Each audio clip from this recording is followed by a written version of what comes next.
Bonjour à toutes et à tous, c'est Stéphane pour la chaîne On lit ensemble. Je suis ravi de vous retrouver sur ma nouvelle chaîne YouTube où on va parler tout simplement de littérature. La chaîne s'appelle On lit ensemble et pour cause, à la fin de chacune de mes vidéos, je vous révélerai le prochain roman dont j'aimerais parler sur la chaîne pour que vous puissiez éventuellement le lire avec moi et qu'on puisse en parler ensemble en commentaire. C'est une chaîne donc qui va parler de romans, de littérature. J'essaierai de consacrer une vidéo à un roman à chaque fois et qui se divisera à chaque fois en 7 temps, comme vous le voyez indiqué ici. Un rappel du contexte dans lequel l'œuvre a été écrite, la lecture de l'incipit et éventuellement un tout petit peu plus si jamais l'incipit est très court, un résumé bien évidemment de l'œuvre, mes impressions personnelles, un extrait qui me semble être le plus représentatif de l'œuvre en question. Je vais vous révéler ensuite un mot de vocabulaire que j'ai appris en lisant le roman et vous expliquer quel a été mon parcours personnel par rapport à ce mot-là, que j'essaye systématiquement de deviner avant d'en voir la définition. Et enfin, une conclusion. Et pour la première vidéo, c'est un hommage à ma petite Délice qui nous a quittés il y a moins d'une semaine. Je voulais vous parler de La Chatte de Colette. L'édition qu'on va lire ensemble, c'est l'édition du livre de poche chez Biblio. C'est un roman qui fait du coup dans cette édition-là 160 pages, qui commence à peu près à la 40e, puisqu'il y a une préface qui est particulièrement intéressante, que je vous recommande d'ailleurs de lire, qui présente parfaitement l'œuvre, une préface qui a été écrite par Nicole Ferrier-Caverivière, qui a d'ailleurs un talent littéraire pour parler de littérature, comme quoi, quand on parle de littérature, c'est aussi une œuvre à part entière. Alors le contexte d'abord, Colette, de qui est-ce qu'il s'agit? Il s'agit d'une écrivaine qui est à cheval entre le XXe et le XXIe siècle, puisqu'elle est née le 28 janvier 1873 dans Lyon, c'est en Bourgogne, qu'elle est morte à Paris en 1954. C'est donc une écrivaine qui aura connu les deux guerres, la Première Guerre mondiale 14-18, y compris la guerre contre la Prusse à la fin du 19e, et la Seconde Guerre mondiale. Et ce qui est particulièrement étonnant, on va en parler dans un instant, c'est que son œuvre ne transparaît pas particulièrement la critique politique. Et c'est ce qui rend, je trouve, cette œuvre assez singulière. Pour nous présenter le courant littéraire auquel elle a appartenu, on nous dit qu'elle arrive à se démarquer de ses contemporains, comme André Gide, Romain Rolland ou Jean Giraudoux, grâce au sujet qu'elle aborde. Elle montre un style épuré mais élevé.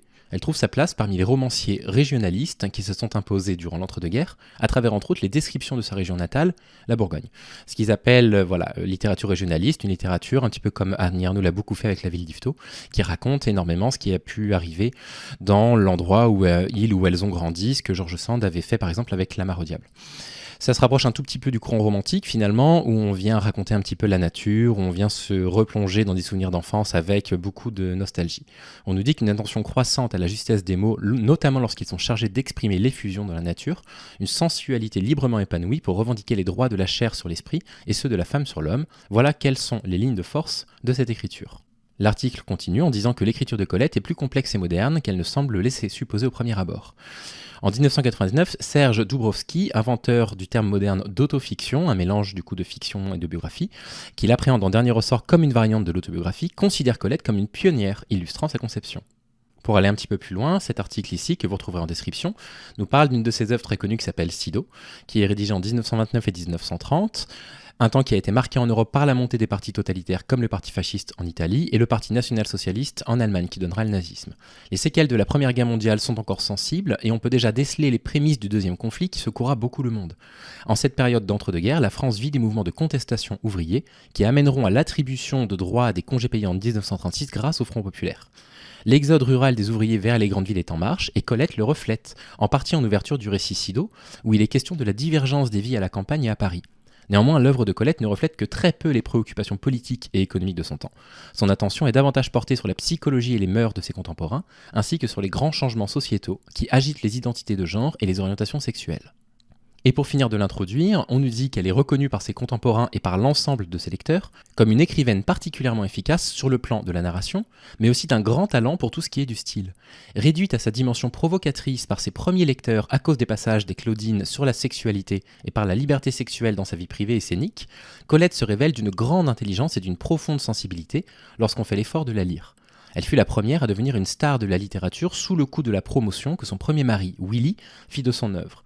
Elle restera une des premières femmes à avoir réussi à faire sa place dans le monde des lettres parisien, notamment en étant la deuxième femme à être élue à l'Académie Goncourt. Cette chaîne YouTube, elle va résonner avec une autre chaîne que je possède, qui s'appelle Le Fou Allié. Je vais vous mettre un lien dans la description. Et si ça vous intéresse, je vais m'efforcer de faire à la fois des vidéos littéraires sur cette chaîne-là et d'analyser tout le contexte sexiste qui a pu exister autour des autrices autour de certaines œuvres sur la chaîne du Fou Allier. Donc dans cette partie-là, Willy, je ne vais pas en parler dans cette vidéo-là. Si ça vous intéresse de savoir quelle a été la terrible influence de cet homme sur Colette, je vous réoriente vers la chaîne Fou Allier, où je ne fais pas d'analyse des romans, je ne fais pas d'analyse littéraire, où je me contente de parler de lutte contre le sexisme. On va rentrer dans le vif du sujet avec la lecture de l'incipit. Donc l'incipit, c'est la première phrase d'un roman et du premier paragraphe. Ça nous dit quoi ? Ça nous dit vers 10h, les joueurs du poker familial donnaient des signes de lassitude. Camille luttait contre la fatigue comme on lutte à 19 ans, c'est-à-dire que par sursaut, elle redevenait fraîche et claire, puis elle bâillait derrière ses mains jointes et reparaissait pâle, le menton blanc, les joues un peu noires sous leur poudre teintée d'ocre et 2 petites larmes dans le coin des yeux. C'est un passage intéressant qui nous introduit l'un des 3 personnages principaux du roman, qui s'appelle Camille, qui a l'air un petit peu en décalage par rapport à la situation dans laquelle elle vit, une situation qu'on imagine un petit peu bruyante, avec une grande partie de cartes. Ce qui nous révèle, a priori, ou en tout cas c'est ce que Colette nous montre, un caractère relativement introverti, et ce fait va avoir son importance pour la suite. Le résumé maintenant, donc c'est l'histoire d'un couple, Camille donc, et Alain, qui sont à quelques jours, à une semaine de se marier. Ce couple-là accueille dans leur famille, entre guillemets, une petite chatte qui s'appelle Sarah. Et Alain n'a Dieu que pour elle. Alain est complètement fasciné par cette chatte, il l'adore, il l'idolâtre, ça va être l'un des fils rouges du roman. Et d'ailleurs, la chatte de Colette, c'est bien ça, la chatte de ce couple-là. Le roman va nous raconter comment la relation entre Alain et Camille ne va faire qu'aller en se détériorant. Je vais vous lire quelques extraits pour que vous compreniez un petit peu de quoi il s'agit exactement. Et comment Sarah va occuper une place centrale au milieu de leur couple et de cette séparation qui semble, en tout cas au début du roman, inéluctable. Mes impressions générales sur la chatte de Colette, elles sont fantastiques. Elles sont incroyablement positives.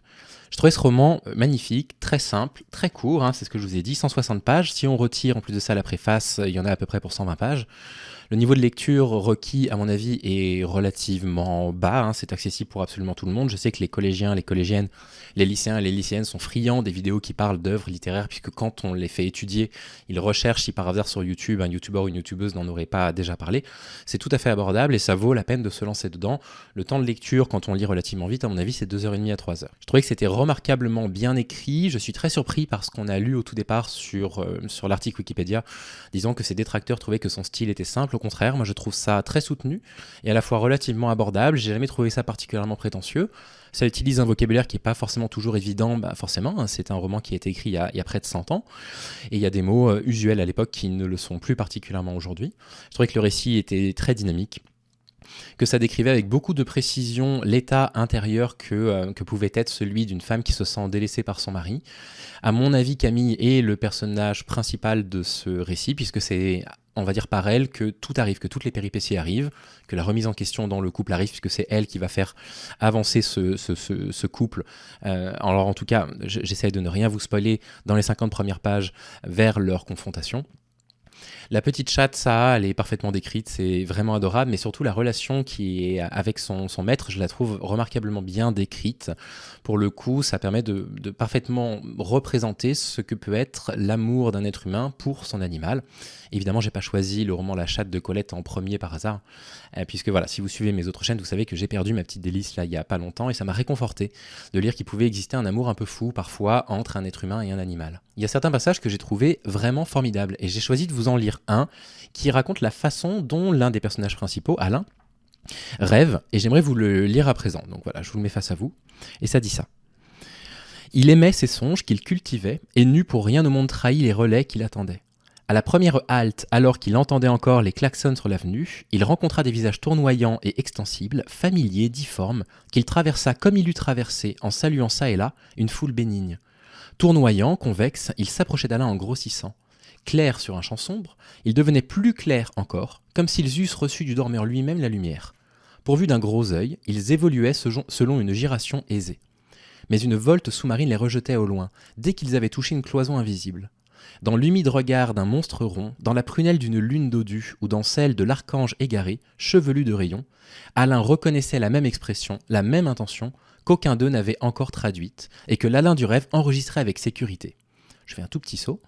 Alain endormi poursuivit, sous la garde de Saha, son naufrage quotidien, dépassa l'univers des figures convexes et des yeux, descendit au travers d'une zone de noir qui n'admettait qu'un noir puissant, varié indiciblement et comme composé de couleurs immergées, aux confins de laquelle il prit pied dans le rêve mûr, complet et bien formé, c'est pages 54 et 55. Je trouve ça remarquable, c'est superbement écrit. Et c'est, en plus de ça, me semble-t-il, particulièrement difficile d'écrire ce que c'est que l'état intérieur d'une personne pendant qu'elle rêve. C'est quand même un sacré enjeu qui est largement relevé haut la main par Colette. J'ai beaucoup apprécié aussi les fausses pistes qui sont données par Colette. On nous laisse sous-entendre au tout début du récit que finalement, c'est la petite chatte Saa qui va séparer le couple. Pour faire très simple, je vous lirai cet extrait dans la 5e partie. Alain n'éprouve plus énormément d'amour pour Camille, il se rend compte en fait qu'il l'a mal jugée, il pensait un petit peu comme nous les lecteurs qu'elle était très introvertie, et en réalité c'est une femme qui a du caractère, qui prend des décisions, il n'a pas l'air particulièrement à l'aise avec ça, et donc il se réfugie avec l'autre être vivant de la maison, à savoir Saa. Et ça va créer une sorte de relation de jalousie terrible entre Camille et Saa, parce que Camille se sent jugée, se sent en compétition. Mais ce qui est très intéressant, c'est que ça, c'est presque une fausse piste finalement. Ce que nous raconte Colette, finalement, c'est le fait qu'un homme qui n'éprouve pas l'admiration qu'il espérait éprouver pour une femme qu'il va épouser est beaucoup trop lâche pour l'admettre, pour lui dire clairement, et donc il va se réfugier dans une autre relation. Alors en l'occurrence, cette relation, c'est la relation avec un chat, mais Alain, il est profondément lâche à ne pas parler à Camille, à ne pas lui dire qu'il a des doutes, à ne pas lui dire qu'il n'avait pas particulièrement envie de ce mariage ou pas particulièrement envie de cette alliance. Et la seule façon que Camille va trouver dans le récit pour pouvoir s'adresser à son mari, Alain, c'est de s'adresser à travers cette chatte. Je vous laisserai découvrir les différentes péripéties qu'il y a. C'est un roman qui est un petit peu dur à certains moments, à certains égards, qui nous présente Camille parfois sous de mauvais traits, mais Camille, c'est une victime dans cette histoire. Camille, elle est la victime d'un homme qui l'a épousée, qui lui a promis monts et merveilles, et puis qui finalement n'arrive pas à admettre qu'il s'est peut-être potentiellement trompé. Et ça, j'ai trouvé ça extrêmement fin, et vous l'avez vu avec l'extrait que j'ai lu, j'aimerais bien savoir au nom de quoi Colette ne serait pas très littéraire, n'aurait pas un style très, très affirmé et que je trouve personnellement très beau. L'extrait que je trouve le plus représentatif de l'œuvre, il est pages 64 et 65 et je vais vous le lire, il s'agit de 3 paragraphes. Alain, grave, n'avait pas bougé. Il savait tenir son sérieux quand les démons de Saa l'entraînaient hors d'elle-même. L'admiration et la compréhension du chat, il les portait innés en lui, rudiments qui lui donnèrent par la suite de traduire Saa avec facilité. Il la lisait comme un chef-d'œuvre depuis le jour où, au sortir d'une exposition féline, Alain avait posé sur le gazon ras de Neuilly une petite chatte de 5 mois, achetée à cause de sa figure parfaite, à cause de sa précoce dignité, de sa modestie sans espoir derrière les barreaux d'une cage. « Pourquoi n'avez-vous pas acheté plutôt un angora » demanda Camille. « Elle me disait vous dans ces temps-là, songeait Alain. Ce n'était pas seulement une petite chatte que j'apportais, c'était la noblesse féline, son désintéressement sans borne, son savoir-vivre, ses affinités avec l'élite humaine. » Il rougit et s'excusa mentalement. Saa, l'élite, c'est ce qui te comprend le mieux. Il n'en était pourtant pas encore à penser ressemblance au lieu de compréhension, car il appartenait à un milieu humain qui s'interdit de reconnaître et même de concevoir ses parentés animales. Mais à l'âge de convoiter une automobile, un voyage, une reliure rare, des skis, Alain n'en demeura pas moins le jeune homme qui a acheté un petit chat. Son étroit univers en retentit. Les employés de la maison Ampara et Fils, rue des Petits Champs, s'étonnèrent et M. Veuillet s'enquit de la petite bestiole. Avant de t'avoir choisi, Saa, je n'aurais peut-être jamais su qu'on peut choisir. Pour le reste, mon mariage contente tout le monde et Camille, et il y a des moments où il me contente aussi, mais... Point de suspension. Voilà un paragraphe qui résume, je trouve, merveilleusement bien l'intégralité du récit. C'est à la fin du premier tiers. On a déjà compris jusque-là qu'Alain regrette son mariage, mais là, ça y est, il le verbalise enfin, et on comprend qu'il se réfugie complètement derrière sa relation avec cette petite chatte. Dans tous les romans qu'on lit, on tombe parfois face à des mots dont le sens nous échappe légèrement. Et c'est pas grave. C'est pas grave qu'un mot nous échappe, ce qui est important, c'est de pouvoir essayer de se représenter ce qu'il peut signifier. Et je vais vous donner un exemple que l'on trouve à la page 47. Le mot, c'est le mot bayadère. Donc je n'avais jamais entendu bayadère, B-A-Y-A-D-E-R-E. Je vais vous lire la phrase dans laquelle le mot bayadère est prononcé, puis on va essayer de le deviner avec son contexte. Il s'assit pour les comparer l'une à l'autre. Flatté, Camille se cambra, tendit ses seins et fit la bayadère. Donc a priori, qu'est-ce que ça pourrait signifier ? Dans le contexte, ce que je m'étais dit, c'est que c'est une sorte de révérence, la bayadère, une façon de se mettre en avant. Et puis, une fois que j'ai essayé d'interpréter le mot dans son contexte, je suis allé voir la définition. Une bayadère, c'est un ballet en 3 actes et en 7 tableaux, chorégraphié par Marius Petipa sur une musique de Leon Minkus. Donc vous voyez, c'est une référence quand même assez spécifique. Sa création a eu lieu le 23 janvier 1877 au théâtre Bolchoï-Kameny à Saint-Pétersbourg. Œuvre phare de Marius Petipa, la bayadère ou les amours contrariés du guerrier Solor et de la danseuse Nikiya reste à longtemps inconnue en Occident où elle n'arriva qu'avec un siècle de retard. Alors je m'adresse aux collégiens, aux collégiennes ou aux lycéens, aux lycéennes qui pourraient potentiellement regarder ces vidéos-là. Vous voyez bien que le mot bayadère, j'aurais pas pu le deviner par moi-même. Jamais j'aurais pu deviner qu'il cachait une telle histoire, autant de choses. Si on ne sait pas à l'avance ce que c'est qu'une bayadère, on ne peut pas deviner ce que c'est qu'une bayadère. Mais quand on replace le mot dans son contexte, et je vais vous relire le contexte, ça ne nous empêche pas de comprendre une phrase. Donc il ne faut surtout pas s'arrêter à ça si jamais on vous demande d'étudier un texte ou si vous lisez un roman avec des mots que vous ne connaissez pas. On les souligne, on va en voir la définition, et si on est dans une situation d'examen, on essaie de l'interpréter dans son contexte. Il s'assit pour les comparer l'une à l'autre. Flatté, Camille se cambra, tendit ses seins et fit la bayadère. En conclusion, qu'est-ce que je peux vous dire ? Moi, j'ai adoré découvrir La Chatte. C'est le premier roman de Colette que je lis. Je m'apprête à lire Sido là, dans les prochains jours. Donc, le deuxième roman que je découvrirai d'elle. Je trouve que c'est une formidable entrée en matière. On découvre un talent littéraire, personnellement, que je trouve hors du commun, qui est à la fois extrêmement soutenu, complexe, mais toujours simple, toujours facile, c'est jamais prétentieux. Je trouvais que c'était assez facile à suivre, qu'il se passe beaucoup de choses dans ce récit et que Colette est une très très fine observatrice des émotions humaines et j'ai hâte de continuer à la lire et à la découvrir. La semaine prochaine, ou en tout cas dans le prochain épisode, si vous voulez lire avec moi, je vous recommande de lire La Place d'Annie Ernaux, auréolée de son prix Nobel de littérature 2022, dont j'ai déjà parlé dans ma vidéo sur le Foilier. Je ferai des parallèles, bien sûr, entre les deux chaînes dans la vidéo. Voilà, c'est la lecture que je vous recommande. Moi, je vais le relire. J'ai beaucoup de choses à en dire. Donc, si jamais ça vous intéresse, n'hésitez pas à le lire avec moi. Dans les commentaires, vous pouvez soit me faire part de vos ressentis par rapport à la lecture de La Chatte de Colette si vous l'avez lu, ou déjà, dans les commentaires de cette vidéo-là, et on essaiera d'avoir ce rituel à chaque vidéo, me donner les commentaires déjà de La Place. Comme ça, je lis ce que vous avez pensé de La Place d'Annie Ernaux, et dans la prochaine vidéo, on pourra interagir, on pourra réellement lire ensemble et partager nos ressentis sur la lecture de La Place. En attendant, je vous souhaite de prendre soin de vous. Je vous remercie d'avoir regardé ce premier épisode. C'est assez important pour que cette chaîne puisse se développer et exister. Si la vidéo vous a plu, que vous la partagiez, que vous laissiez un commentaire, que vous cliquez sur le pouce bleu. Ça paraît un petit peu anodin de dire ça, un petit peu idiot parce que tout le monde l'a déjà dit avant moi, mais c'est pourtant une réalité, c'est nécessaire pour permettre à l'algorithme de YouTube de proposer cette chaîne aux personnes qui pourraient être intéressées. Je vous souhaite en tout cas de prendre soin de vous, c'est un plaisir pour moi d'essayer ce nouveau format et je vous dis à très vite. À bientôt.